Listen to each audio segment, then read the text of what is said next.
انسان کے اندر اگر مذہب نے اخلاقی تبدیلی نہیں کی تو کچھ نہیں کیا. یعنی آپ کے نمازیں اور آپ کے روزے اور آپ کی حج اور آپ کی زکاتیں بالکل ضائع ہو جائیں گی اگر آپ کے اخلاقی وجود کی تربیت نہیں ہوئی.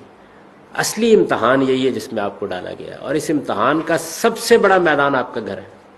اس لیے کہ وہاں تو آپ بالکل برہنہ ہوتے ہیں، آپ دوسروں کے ساتھ ملمہ سازی کر سکتے ہیں، ان کو فریب دے سکتے ہیں، وہاں یہ نہیں کر سکتے.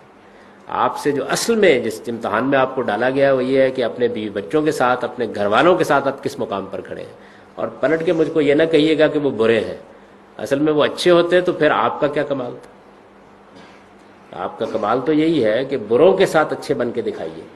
جو قرآن نے کہا ہے کہ ادفع باللتی ہے احسن، یعنی آپ برائی کا جواب بھی بھلائی سے دیں.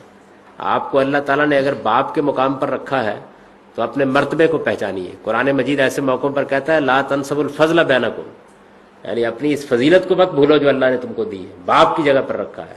تو باپ تو سراپا شفقت ہستی ہوتی ہے، سراپا محبت ہستی ہوتی ہے.